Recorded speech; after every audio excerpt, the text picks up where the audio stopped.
আপনি যদি 90 দশকের জীবনযাপন না দেখে থাকেন তাহলে অবশ্যই এই ভিডিওটি আপনার জন্যই। কেন বলছি সেটা একটু পরেই বুঝতে পারবেন। এখানে একটা ক্লিনিকের দরকার, আমাকে এই জায়গায় একটা পানির ফিল্টারের দরকার। এইটা না হইলে তো আমরা চলতে পারি না।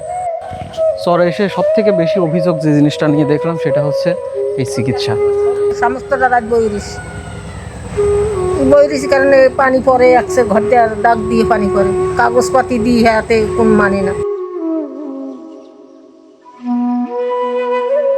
বর্তমান সময়ে আমরা যখন শহরে উন্নত চিকিৎসা, সুপেয় পানি আর আধুনিক জীবনযাপনের নানা সুযোগ সুবিধার মধ্যে দিন কাটাচ্ছি, ঠিক তখনই শহর থেকে একটু দূরে সুপেয় পানির সংকট, চিকিৎসার অভাব আর আয়লা সিডারের মতো প্রাকৃতিক দুর্যোগকে সঙ্গে রেখে এখনো 90-এর দশকের মতো জীবনযাপন পার করছেন এই জনপদের মানুষ। না, পানি সিডারে বেশি। আমার মেয়ে একটা মেয়ে মাত্র, আমার মেয়েটাও বেশি গেল।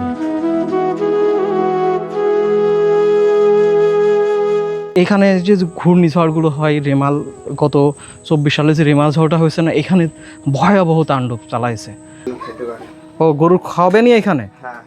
ও আচ্ছা আচ্ছা। ভাবতে অবাক লাগলেও এখানকার মানুষের জীবনযাপন আর চারপাশের পরিবেশ দেখলে আপনার নিজেরই বিশ্বাস হতে চাইবে না। কারণ কসা নদীর একদম মাঝখানে অবস্থিত এই জনপদে এসে আপনার মনে হবে 2026 সালে নয়, আমরা যেন ফিরে গেছি 90-এর দশকের কোনো একটা সময়ে। 2026 সালে দাঁড়িয়েও তাদের জীবনের আধুনিকতার ছোঁয়া খুবই সামান্য। প্রকৃতির সঙ্গে প্রতিনিয়ত লড়াই করে টিকে থাকতে হয় তাদের। এবার আমি এসেছি পিরোজপুর জেলার জিয়ানগর উপজেলার সাইদখালীর চরে। এই মানুষগুলো জীবন খুব কাছ থেকে দেখতে। ভিডিওটি হয়তো একটু লম্বা হতে পারে, তাই আপনি যেখান থেকে ভিডিওটি দেখছেন অনুরোধ থাকবে একবার শেয়ার করে ধৈর্য সহকারে শেষ পর্যন্তই আমাদের সঙ্গে থাকবেন। কারণ আজকের গল্পটা শুধু একটি চরের গল্প নাই, এটা এমন কিছু মানুষের গল্প যারা প্রতিদিন প্রকৃতির সঙ্গে লড়াই করে জীবনযাপন করছে। এখানে আধুনিক কোনো সুযোগ সুবিধা নাই, সীমিত সুযোগ সুবিধার মধ্যে নিজেদের জীবনযাপনকে এভাবেই এগিয়ে নিয়ে যাচ্ছেন এই জনপদের মানুষ। কথা দিচ্ছি একটুও বোর হবেন না, বরং এই মানুষগুলো জীবনযাপন যত কাছ থেকে দেখবেন ততই হয়তো নিজের জীবনযাপনের সুযোগ সুবিধাগুলোর কথা মনে পড়বে। হয়তো ভিডিওটি শেষ করার পর আপনার মনে একটাই প্রশ্ন ঘুরবে, আমরা যে জীবনযাপন খুব সাধারণ মনে করি সেটা কি কারো কাছে স্বপ্নের মতো? তাহলে চলুন দেরি না করে খুব কাছ থেকে দেখি চর সাইদখালীর মানুষের সেই কঠিন জীবনের বাস্তবতা। আচ্ছা, এখন যাচ্ছি হচ্ছে আমি আর মামা চর সাইদখালীতে। তো ওইখানকে গিয়ে এখানকার মানুষের যে জীবন সংগ্রাম রয়েছে সেটা আপনাদের মাঝে তুলে ধরবো। তো চলুন যাওয়া যাক।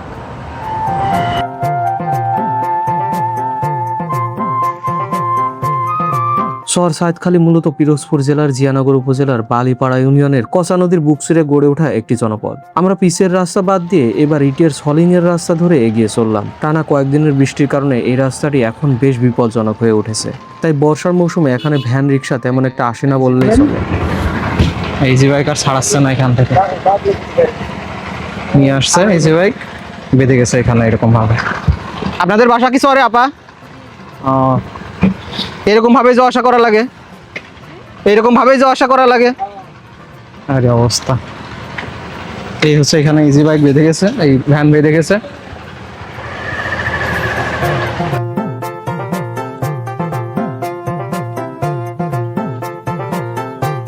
তারপরে আমাদের চোখে পড়লো এখানকার স্থানীয় কয়েকজন মানুষ খালে মাছ ধরছে। গ্রাম বাংলার এখনো অনেক জায়গাতে এইভাবে মাছ ধরা যায়। শহরের কোলাহল থেকে দূরে প্রকৃতির এত কাছে বসবাস করার হয়তো এটাই সবচেয়ে বড় সুবিধা। চাইলে নদী এবং খাল থেকে নিজেদের খাবারের জন্য মাছ ধরে নেওয়া যায়। কতটুকু পাই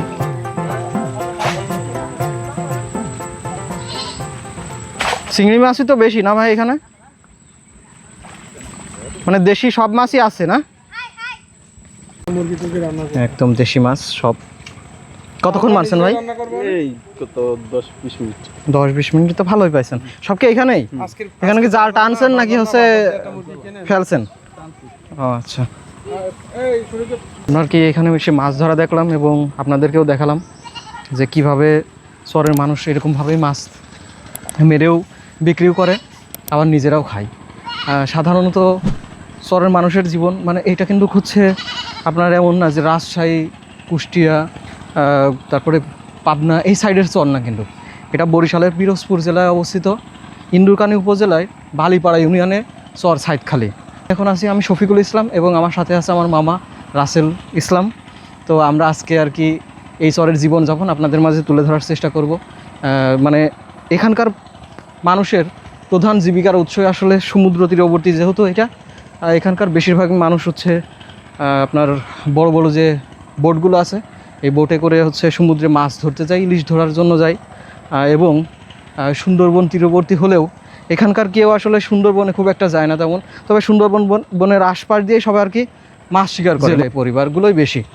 কারণ হচ্ছে যারা মাছ ধরে এখানে তারা কিন্তু ওই 1-2 দিনের জন্য সমুদ্রে যায় এমন না, বড় বড় বোটে তারা 15 দিন 20 দিনের জন্য এই সমুদ্রে যায় এবং তারা মাছ ধরে ভালো একটা টাকার মতো একটা মাছ তারা ধরতে পারে এবং বিক্রিও করতে পারে। তো চলুন যাই আপনাদের সেই বোটগুলোও দেখাই এবং আমরা হচ্ছে একটা নৌকার মাধ্যমে এখন চরে যাব, এই চরে গিয়েও তাদের জীবনযাপনটা আপনাদের মাঝে তুলে ধরে। এর পথে এখন আমরা এগিয়ে চলছি। এই যে এই পাশে হচ্ছে ছোট ছোট যে বোটগুলো দেখছেন এগুলো হচ্ছে একদমই এই কাছে আর কি মাছ ধরে, আর এই যে এরকম বোট যেগুলো দেখছেন এগুলো হচ্ছে সাগরে চলে যায়। এখন যেহেতু আসলে মাছ ধরার একদম পুরো যেরকম সিজন চলতেছে, যার কারণে এখানে খুব একটা বোট নাই, এই একটা বোটই দেখছি আমরা এখন। তো আমাদের হচ্ছে এখান থেকে যেতে হবে হচ্ছে নদী পার হয়ে ওই পাশে আর কি চর সাউথখালি কিংবা মাঝির চর যেটা বলে। আর এই যে দেখুন বোট, এই বোটে করে আসলে যে বললাম যে 10-15 দিন এরকম করে সব মাছ ধরতে যায় আর কি। তো চলুন যাওয়া যাক। এই পাশে যে চরের এই পাশে হচ্ছে ঢ্যাপসা বনিয়া বলে আর কি, একদম নদীর যে তীরবর্তী মানে একটা বাঁধ আছে, এই বাঁধের ওই পাশে হচ্ছে ঢ্যাপসা বনিয়া, আর এই পাশে হচ্ছে চর সাইদখালি বলে। চর সাইদখালি এবং ঢ্যাপসা বনিয়া আপনাদের দুইটাই দেখাবো।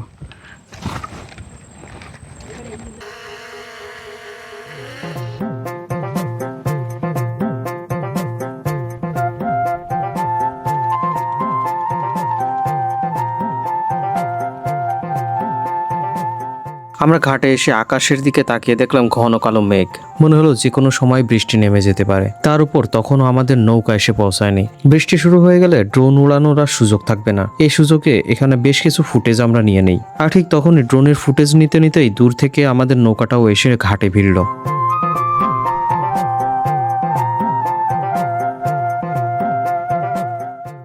এই নৌকায় আবার আলাদা একটা নিয়ম আছে, চরের বাসিন্দাদের জন্য ভাড়া মাত্র 5 টাকা, আর আমার মতো যারা বাইরে থেকে ঘুরতে আসেন তাদের জন্য ভাড়া হয়ে যায় 10 টাকা। অবশ্যই এতে কোনো সমস্যা নেই, কারণ এই সামান্য ভাড়াটাই তাদের সংসার চালানোর জন্য অন্যতম একটি অবলম্বন। কেউ তো আর দুর্নীতি কিংবা চাঁদাবাজি করে টাকা আয় করছে না, নিজেদের পরিশ্রমে নৌকা চালিয়ে মানুষের পরোপকার করেই জীবিকা নির্বাহ করছেন এই সকল মানুষ। তাই 5 টাকা হোক কিংবা 10 টাকা, তাদের এই পরিশ্রমের মূল্যায়নটা আমাদের তাদের সম্মানের সঙ্গেই দেওয়া উচিত।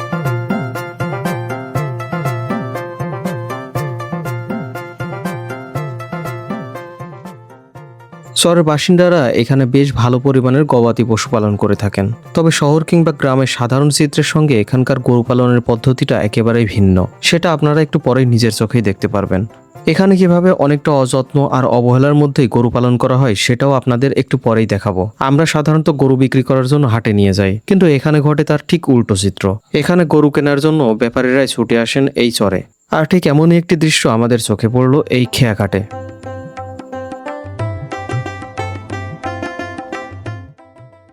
এই গরুটা হচ্ছে আঙ্কেল কিনে নিয়ে আসলো চর থেকে, চর সাইদখালি থেকে কিনে নিয়ে আসলো 48,000 টাকা দিয়ে। এখন এই নৌকায় পার করবেন না কাকা? দেখি নৌকায় তোলেন, আমরা একটু দেখি। এখনই নিয়ে যাবা নৌকায়? ও মানুষ আসলে তারপরে না? আচ্ছা আচ্ছা। চর থেকে নিয়মিত গরু কেনেন? আচ্ছা, আপনার এই ফোন দেয় নাকি আপনি আসেন? এমনি হাটে নিয়ে যায় এখানকার স্থানীয় মানুষজন নাকি এই আপনারা এরকম ভাবে এসে কিনে নিয়ে যান না? ভালো সিস্টেম তো তাহলে। ম্যাক্সিমাম আর কি গরুর গোশের জন্য আপনারা নিয়ে যান না? গোশের জন্য বাছুর আছে, গাই বাছুর আছে, খালি গরু আছে, পালার দিন। ও আচ্ছা, বাসা কোথায় আপনার? আমার বাসা হলে জিয়ানগরে। ও আচ্ছা, ঠিক আছে, ভালো থাকেন তাহলে। এই যে খালি থেকে আর কি কাকা একটা গরু কিনে নিয়ে আসলো 47,000 টাকা দিয়ে। যাই হোক, মোটামুটি দেখতেও অনেক সুন্দর। মানে এই অঞ্চলে এর থেকে ভালো গরু খুব একটা পাওয়া যায় না, কারণ এখানে হচ্ছে গরু খাবারের খুব অভাব। কেননা হচ্ছে আমাদের অঞ্চলটাই ম্যাক্সিমাম মানুষ হচ্ছে চাষের সাথে সম্পৃক্ত, কিন্তু এখানে যেদিকে তাকাবেন সেদিকে শুধু সুপারি। কেননা বরিশাল অঞ্চলে এই যে লবণ পানি বলেন, তারপরে হচ্ছে চারিদিকে পানি, তো আর এই পানির কারণে প্রচুর সুপারি উৎপাদন হয়। চরের ভিতরে আপনার বাসা কি চরের নাকি ওপারে? আমার বাসা ওপারে। ওপারে। এইখানে চাষ করেন না? কতটুকু জমি আছে? আমাদের না, এমনি টোটাল জমি কতটুকু চাষ করেন এখানে? এখানে আমি 7 কুড়ির মতো, 7 বিঘা। 7 বিঘার মতো না? সবই চাষ, ধান তো না? হুম। আপনাদের তো এই সিজন ছাড়া ধান হয় না। না, আর ওই বড় বড় সিজনে কি করেন? বড় সিজন আমরা তো বড় দিনে আমরা তো খালি শুধু ওই সময় অন্যান্য আবাদ করেন না, সবজি টবজি করেন? হুম। আচ্ছা আচ্ছা, ঠিক আছে। এই যে হচ্ছে এই ভাই এখানে ধানের চাষ করে। এই সময় হচ্ছে এনারা এই যে আমন ছাড়া খুব একটা ধান হয় না এখানে, কারণ পানির, মানে আমাদের ওইখানে তো হচ্ছে সেলো মেশিনের খুব প্রভাব, মানে যেদিকে তাকাবেন সেদিকে ডিপ সেলো মেশিন, কিন্তু এখানে না, এই সবাই বৃষ্টির উপরে নির্ভর করে। এই চরে আসছি, এই চরেও অনেকে আছে যারা হচ্ছে বৃষ্টির পানি সংরক্ষণ করে তারপরে খায়। এই জায়গায় সুপেয় পানির খুবই অভাব। আর হচ্ছে যেমন এখানে যে ঘূর্ণিঝড়গুলো হয়, রেমাল, গত 24 সালে যে রেমাল ঝড়টা হয়েছে না, এখানে ভয়াবহ তাণ্ডব চালাইছে। মানে এত তাণ্ডব চালাইছে যে এখানকার যে গাছগাছালিগুলো ছিল সেগুলো ভেঙে গেছে। তারপরে হচ্ছে মামা আপনি তো ছিলেন রেমালের সময়, তাই না?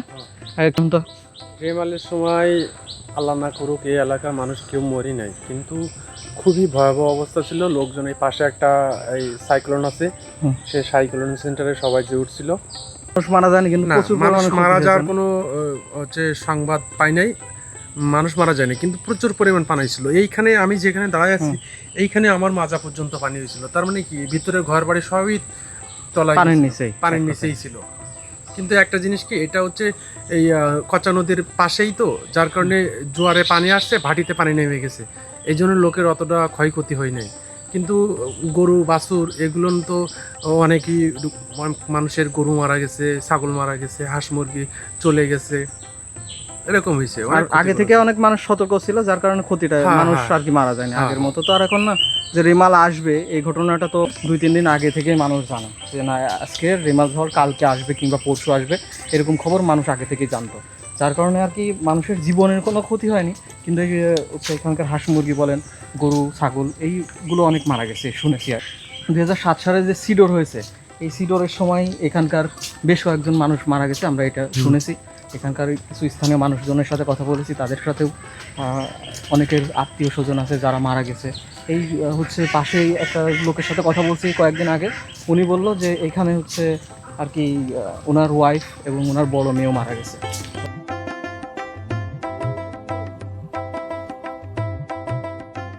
2006 সালে তৎকালীন সংসদ সদস্য আল্লামা দেলোয়ার হোসেন সাঈদী ভূমিহীনদের জন্য নৌবাহিনীর মাধ্যমে 180টি ঘর তৈরি করে দেন। তিনি এখানে বেড়িবাঁধ নির্মাণও শুরু করেছিলেন, কিন্তু পরে আর সেই কাজ বেশি দূর এগোয়নি। এরপর এখানে তেমন উন্নয়নও আর হয়নি। ফলে ঝড়, জলোচ্ছ্বাস, নদী ভাঙন, জোয়ার ভাটা ইত্যাদির কারণে এই চর হয়ে পড়েছে জরাজীর্ণ। চর সাইদখালি, তাই তো? জি, চর সাইদখালি। এটা এটাই বলে? হ্যাঁ, মাঝে চর বলে, এটা চর সাইদখালি বলে। কাগজপাতিতে চর সাইদখালি। 500 আছে ভোটার, 500 ভোটার আছে, মানুষ 1,500 কম না। তারপর আপনার কোনো ক্লিনিক নাই, এই ডাক্তারি কোনো চিকিৎসা নাই। তার মানে আপনারা উন্নত চিকিৎসার জন্য এখানে পানির কোনো ব্যবস্থা নাই। বাচ্চা কাচ্চা যদি কোনো প্রেগনেন্ট মহিলা টহিলারা থাকে, তারা কিভাবে কি করে? তারা খুব কষ্টের উপরে জীবনযাপন কাটায়, বুঝছেন। মানে ডেলিভারি হওয়ার আগে থেকে দেখা যাচ্ছে কয়েকদিন আগে হাসপাতালে যেতে হাসপাতালে যায়, আপনার লইয়ে যায়, খুব বেকায়দা। মানে ট্রলার ছাড়া তো আর যাওয়া যায় না। হ্যাঁ, যদি ট্রলার পাওয়া যায় তো হয়তো যাওয়া যায়, আর যদি ট্রলার না পাওয়া যায় তো হয়তো মানুষ এই জায়গায় ওই মৃত্যু হয়, বুঝছেন। এই কথা, একটা ক্লিনিক সেন্টার নাই, কিছু নাই, ডাক্তারি কোনো ব্যবস্থা নাই।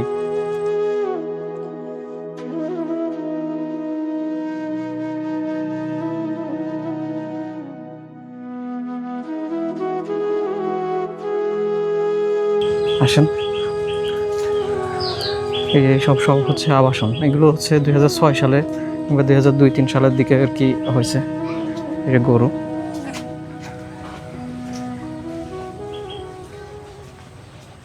না খেয়ে এদের অবস্থা খারাপ। এই চরের মানুষের জীবন যেন প্রতিদিনের এক নতুন সংগ্রামের গল্প। এখনো এখানে নেই সুপেয় পানির ব্যবস্থা, তাই বাধ্য হয়ে নদীর পানির উপর নির্ভর করতে হয় তাদের। শুধু পানির কষ্টই নয়, মাথা গোঁজার ঠাঁই নিয়েও তাদের দুর্ভোগের শেষ নেই। 2006 সালে নির্মিত এই আবাসন প্রকল্প আজ ধ্বংস স্তূপে পরিণত হয়েছে, আর যেগুলো টিকে আছে সেগুলো বসবাসের অনুপযোগী। বৃষ্টি নামলেই যেন দুর্ভোগ আরো বেড়ে যায়, ঘরের ভেতর পানি ঢুকে পড়ে, ভিজে যায় থাকার জায়গা। তখন এই মানুষগুলোর সামনে একটাই প্রশ্ন, এই বৃষ্টি আর পানির মধ্যে রাতটা কোথায় কাটাবেন তারা? উন্নয়নের এত বছর পরেও এই চরের মানুষের জীবনযাপন যেন সেই আগের জায়গাতেই আটকে আছে। নিরাপদ পানি, টেকসই ঘর আর একটু স্বস্তির জীবন, এগুলো যেন আজও তাদের কাছে বড় একটা প্রত্যাশা। এইসব সব হচ্ছে আবাসন, এগুলো হচ্ছে 2006 সালে কিংবা 2002-03 সালের দিকে আর কি হয়েছে। এই যে গরু, ভেজা কোনো খাবার মনে হয় সম্ভবত এনারা দেয় না, খুদ ভুট্টা এইসব খুব একটা খাওয়ায় না, ওই খড় দিয়ে রাখে, খড় টড় দিয়ে রাখে, খাইলে খায়, না খাইলে না খায়, এমন অবস্থা এখানকার যে গরুগুলো আছে। এদের গরুর যে খড় আছে, এই খড় রাখবে আর কি। এইগুলো দিয়ে হচ্ছে বেড়া মতো বানাবেন, তাই না? হ্যাঁ, এটা এই পর্যন্ত কেটে দেওয়া হবে, জনের ভিতরে যেন খাবার রাখা হবে, খ্যার, হ্যাঁ, ওইগুলো যেন খেতে পারে। ও গরু খাওয়াবেনই এখানে? হ্যাঁ হ্যাঁ। ও আচ্ছা আচ্ছা, বিশাল একটা ব্যাপার। যে এই গড়া বলে আপনাদের এদিকে, না কি বলে এটারে? এটা কি বলে? খড় বলে আমাদের এদিকে। গরু কয়টা আছে ভাই? গরু আমাদের একটাই আছে। একটাই গরু আছে, এই আর কি। খড় ওই যে এইভাবে রাখে।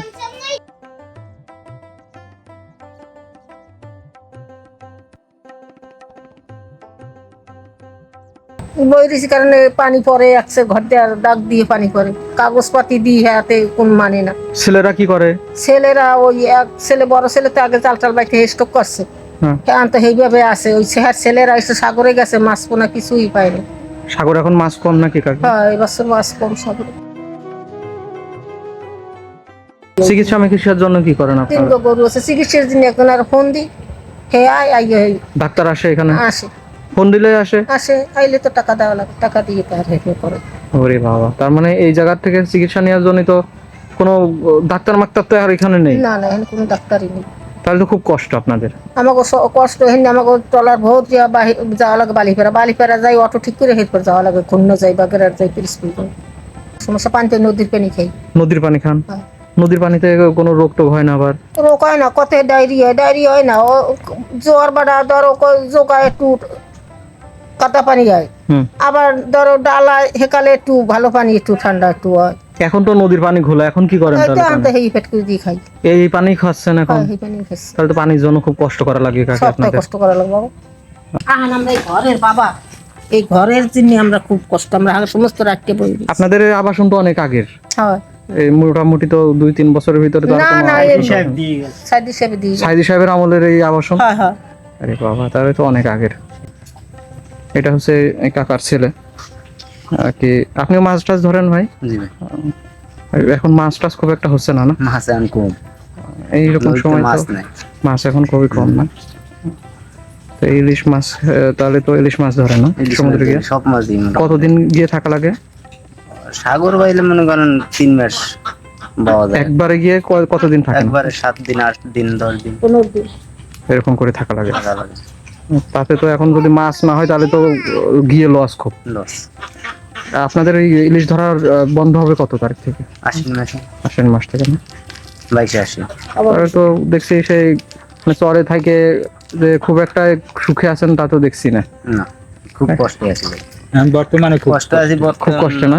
যে চিকিৎসার সমস্যা, তারপর হচ্ছে পানির সমস্যা, সবটাই সমস্যা, সবটাই। আবার এখন যে ইনকাম খুব ভালো তাও না। না, আপনাদের এখানে যারা আছে তারা তো ম্যাক্সিমাম হচ্ছে মাছ ধরে, মাছ ধরাই অধিকাংশ। সে মাছই যদি সমুদ্রে না হয় তাহলে তো খুবই কষ্ট। 95% আছে। আর টিউবওয়েলের পানি কি ভালো পানি ওঠে? টিউবওয়েল পানি ভালো ওঠে না। বৃষ্টির পানি ধরে খাওয়া? হয়, বৃষ্টির পানি খাওয়া লাগে, নদীর পানি খাওয়া লাগে। নদীর পানি এখনো খান আপনারা? হয়, এখনো নদীর পানি খাই। দেখুন জীবনযাপন কোথায়। হয়, ওই ফ্যাটকিরি দিয়া আমরা খাইতে খুব কষ্টে দিন কাটাই আর কি, বুঝছেন? এই যে এই সাইডটা দেখছেন, এই সাইডটা হচ্ছে পুরোপুরি আর কি মাঠের সাইড, মানে এখান থেকে আর কি চাষাবাদের যে জমিগুলো রয়েছে এগুলো শুরু। আর এই সাইডে হচ্ছে মানে মানুষ বসবাস করে, জীবনযাপন। এখানে আসলে আসছি এর আগেও, কিন্তু এরকমভাবে এত কাছ থেকে আর কি ঘুরে দেখিনি। যে মানুষ কত কষ্টে বসবাস করে। নাম কি গো? তানজিম। এই যে এই পাশে হচ্ছে মাঠ, এই পাশে এই যে মাঠ, কাদায় যাওয়া যাবে। এই যে মাঠ, ওই পাশে মহিষ খাওয়াচ্ছে। এই বিশাল চরে শিক্ষার আলো ছড়িয়ে দেওয়ার জন্য রয়েছে একটি মাত্র প্রাথমিক বিদ্যালয়। প্রাথমিকের গণ্ডি পেরোলে এখানকার শিশুদের সামনে তৈরি হয় এক নতুন অনিশ্চয়তা, কারণ এই চরে নেই কোনো মাধ্যমিক বিদ্যালয়। এই চর থেকে খেয়া পার হয়ে 2 কিলোমিটার হাঁটার পরেই আল্লামা দেলোয়ার হোসেন সাইদির একটি মাদ্রাসা রয়েছে। শিক্ষার প্রতি সচেতনতার দিক থেকেও এখনও অনেকটা পিছিয়ে রয়েছে এই চরের পরিবারগুলো।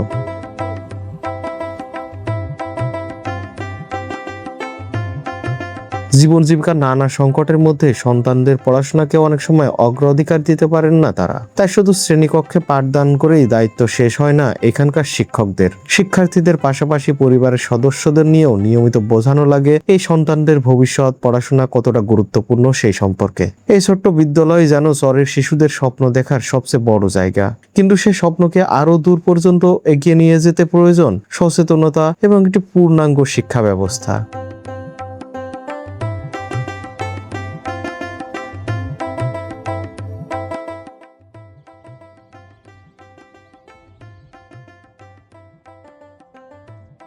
আমাদের ছাত্রছাত্রী আছে 100-100-র উপরে, আর রেগুলার আসে আপনার 96 জন, মানে 96 জনের খাবার আমাদের আসে মিড ডে মিল, এই জন্য 96 জনই আর কি আসে। শুধু চরের চারপাশে, হ্যাঁ চারপাশে তো নদী দেখতে পাচ্ছেন, শুধু চরের। যাদের বয়স 5+ তারা আমরা প্রাকে ভর্তি নিচ্ছি, ইভেন আপনার 4+ তাদেরকে আমরা উৎসাহ দিচ্ছি, তারা আসতেছে। কারণ বাসা থেকে এখানে চরের ম্যাক্সিমামই হলো যারা অক্ষর জ্ঞান নেই অভিভাবকদের, তো তারা ছোট শিক্ষার্থীদের যে একটু বাসায় বসে পড়াবে এটা তো পারে না, যার কারণে আমরা 4+ তাদেরকেও উৎসাহ দিচ্ছি, তারা আসতেছে। আপনারা যদি 9টার পরে আসতেন, মানে আমাদের প্রথম ব্যস্ত ওরা 2 শিফটের, তো প্রথম শিফট ছুটি হয়ে গেছে, তখন দেখতেন যে 4+ বয়স তারা আসছে। এরপরে যারা আছে 5 পর্যন্ত আমরা চেষ্টা করতেছি সবাইকে, মানে শতভাগ যেন স্কুলে আসে। বিশেষ করে মিড ডে মিল চালু হওয়ার পরে শতভাগে আসতেছে। এর আগে আমাদের 80 জন উপস্থিতি থাকতো 80 ঘরে, মিড ডে মিল চালু হওয়ার পরে এখন 96 জন আসে। আর কিছু স্টুডেন্ট আছে যারা আপনার মানে চরে নেই বলতে তারা হয় ঢাকা অথবা বরিশাল অন্য কোনো সিটিতে আছে, তাদের পারিবারিক যে অভিভাবকরা আছে বাবা মা, তারা সেখানে কাজ করে, এই জন্য চলে গেছে। আছে যেটা মাধ্যমিক স্কুল সেটা হলো ভবানীপুরে আছে, যেটা এই নদীপথ পাড়ি দিয়ে তারপরে গাড়ি 6 কিলোমিটার, 6 কিলোমিটার হবে।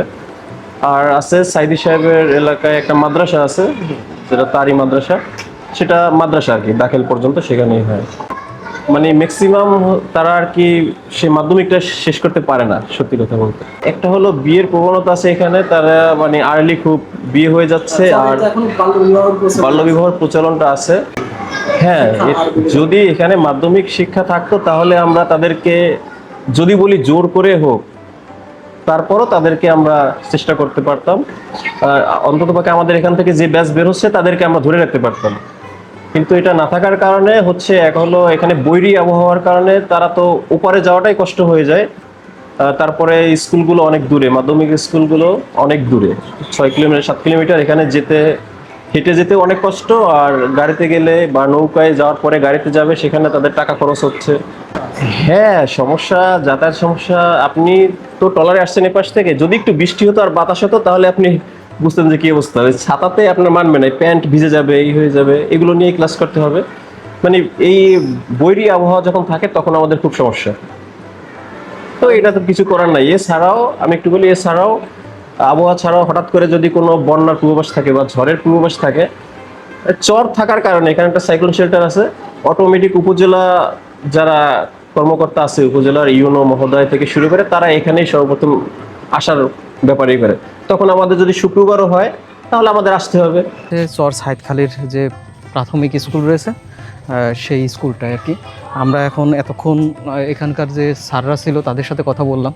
তো প্রান্তিক পর্যায়ের যে শিক্ষা ব্যবস্থা, এটা আসলে শিক্ষকরাও অনেক কিছু থেকে আসলে সুযোগ সুবিধা থেকে বঞ্চিত হয়। যেমন আর সবচেয়ে বড় সমস্যা হচ্ছে এখানে যে যাতায়াত ব্যবস্থা। এখানকার যারা শিক্ষকরা আছে তাদের যাতায়াতে খুবই সমস্যা, এবং পাঠদানের জন্য এখানে যে সমস্যাটা রয়েছে সেটা হচ্ছে অভিভাবকরা খুব একটা সচেতন না। তো আমরা আর কি তাদের সাথে কথা বললাম এবং শিক্ষার্থী যারা আছে তাদের সাথে কথা বললাম এবং তাদেরকে স্কুলে আসার জন্য অনুপ্রাণিত করার চেষ্টা করেছি এবং যে তারা আসলে তাদের পিতামাতা যে অবস্থায় এখন আছে যে সমুদ্রে মাছ ধরতে যায়, মানে এমন হয় যে আমার বাসাও যত গ্রামে, আমরা তো বুঝি যে হচ্ছে যে একটু থেকে একটু হলেই যে ছেলেদের কিংবা মেয়েদের মানে বাল্যবিবাহ আর প্রবণতাও এখনও চরে খুবই বেশি। আর সব থেকে বড় সমস্যা যেটা হচ্ছে যে একদম ছোট ছোট বাচ্চাদের নিয়ে এখানে যে 10-12 বছর বয়স হয়েছে তাদেরকে নিয়ে হচ্ছে সমুদ্রে মাছ ধরতে যায়। তো আসলে তারা যেন এমন অভিভাবক না হয়ে তাদের সন্তানদের যেন এরকমভাবে লেখাপড়ার দিকে একটু অগ্রসর করে।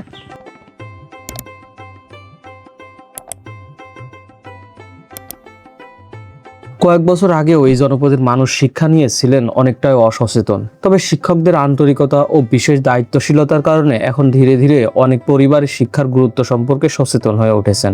আমরাও আশা করি শিক্ষার আলো আরও ছড়িয়ে পড়ুক এই জনপদের প্রতিটি ঘরে। এই চর থেকে একদিন কেউ ডাক্তার, কেউ শিক্ষক কিংবা সমাজের দায়িত্বশীল মানুষ হয়ে উঠে নিজের এলাকার মানুষের সেবা করবেন, এটাই আমাদের প্রত্যাশা।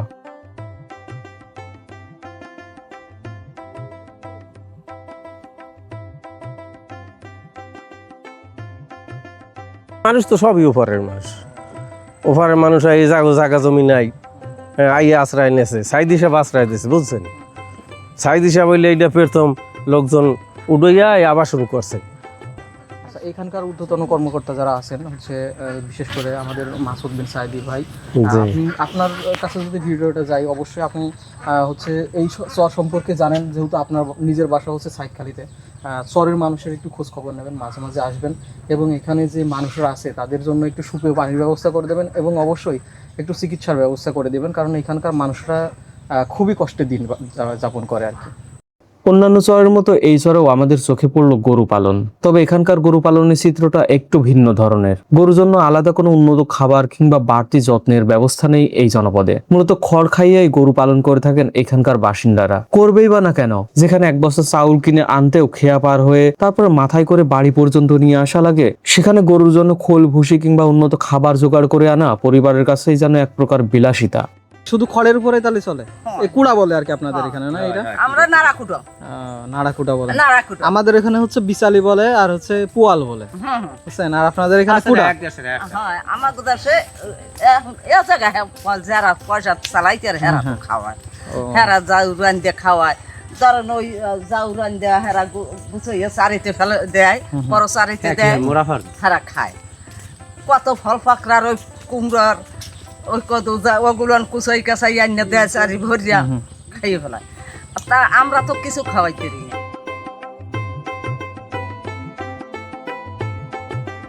এর আগেও আমরা অনেক চরে গিয়েছি এবং সেই গল্প আপনাদের মাঝে তুলে ধরেছি, কিন্তু চর সাইদখালীর মতো এমন বাস্তব চিত্র খুব একটা চোখে পড়েনি। এই জনপদের সমস্যার কথা বলতে গেলে কোনটা আগে বলবো আর কোনটা পরে বলবো সত্যি বুঝে উঠতে পারছি না। চিকিৎসার ব্যবস্থা নেই সুপেয় পানির কোনো ব্যবস্থা। নদীর পানি তাদের একমাত্র ভরসা, সেই পানি পান করেই দিনের পর দিন পার করে দিচ্ছেন এখানকার মানুষ। জীবিকার সংকট, খাবারের কষ্ট, বর্ষায় ঘরে পানি পড়া, সবকিছু মিলে তাদের জীবন যেন প্রতিনিয়ত সংগ্রামের মধ্যেই পার করছেন।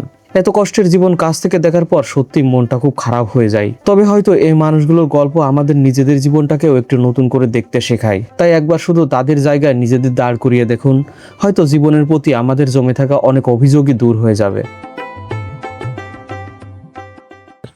আর আপনাদের এখন কি শুধু এই মাছই মারেন ভাই আপনি, নাকি অন্য অন্য কোনো কাজ আর করেন না? তাহলে এখন সংসার চালানো খুবই কষ্ট। ছেলে মেয়ে হচ্ছে কয়জন? আমার ছেলে মেয়ে, এক ছেলে এক মেয়ে।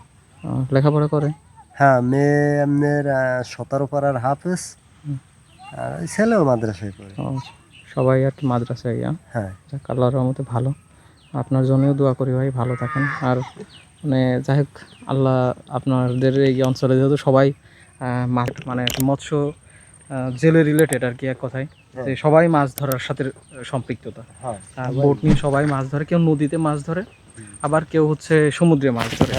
তো যারা মাছ ধরে তারা যদি মাছ না পায় তাহলে কিন্তু তাদের সংসার চলবে না, এমন অবস্থা। না, খুব অবস্থা। তো ভাইয়ের সাথে কথা বলছিলাম যে সকালে গেছে মাছ ধরার জন্য, তার বোট নষ্ট হয়ে গেছে, ইঞ্জিন নষ্ট হয়ে গেছে, এখন বাসায় যাচ্ছে খালি হাতে।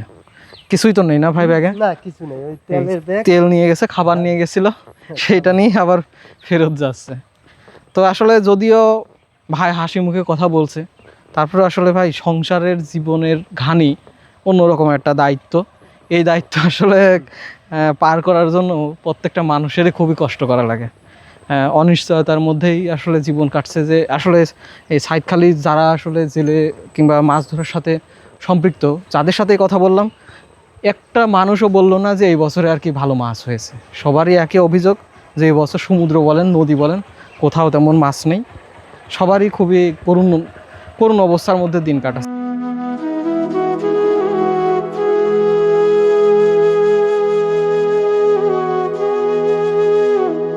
কেমন লাগলো চর সাইদখালির চরের মানুষের জীবনের গল্প?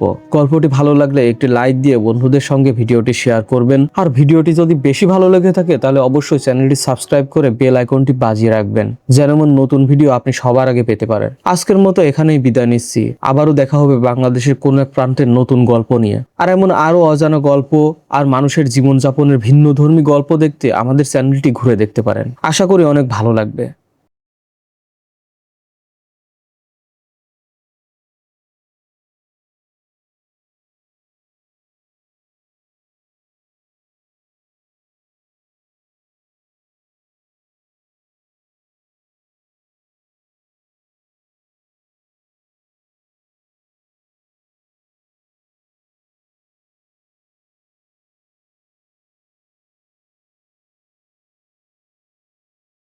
আশা করি অনেক ভালো লাগবে।